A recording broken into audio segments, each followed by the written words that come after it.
আরে শুরুতে এত হাসলে হবে, আসেন মেন ভিডিও চলে যায়, তারপরে হাসেন বেশি করে। আল্লাহ পাক মেয়ে মানুষ যে কোন ধাতুতে তৈরি করছে সেটা মহান আল্লাহ তাআলাই জানে। এই যে মনে করেন দুপুর বাজে বেলা মনে করেন হচ্ছে 2:30, এরই মধ্যে আমার খালাতো বোনের শখ জাগিছে কাশফুলের যাবি।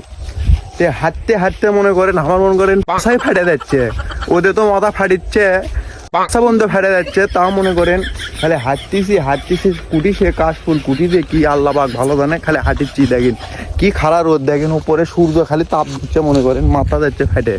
তো দেখি যায় এখন কুটি কাশফুল না বেলে আজকে খালাতো বোনের মাথা ফাটামো।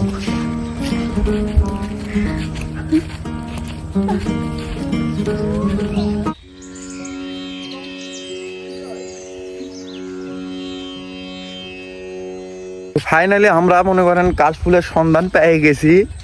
মনে করেন এলে তো মুখ সবার শেষ, ঘামে ঘুমে শেষ। যাই হোক খালাতো বোনের আবদারটা পূরণ করে পারছি।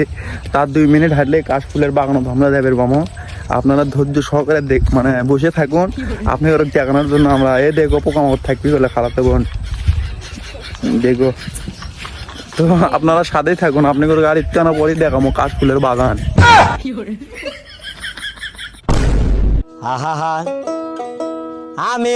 ভাই আমি হতাশ হয়ে গেলাম এই কাশফুলের বাগান দেখে। মানুষ যে কত বড় খারাপ ভাই, এই কাশফুলের বাগান দেখলেই আপনারা বিশ্বাস করে পাবেন। এই যে ফাটানে ওদের মধ্যে অ্যানুইটি, মানে কথায় আসে না সমাজে যা ঘটে তার রটে না, আর যার রটে তা কোনোদিনই ঘটে না। মানুষ ফাড়ে ফেলেছে এলাকাতে। আমার খালাতো বোনের মাথা খাসে যে আজকে কাশফুলের সাথে ভিডিও করনু, ছবি তুলনু।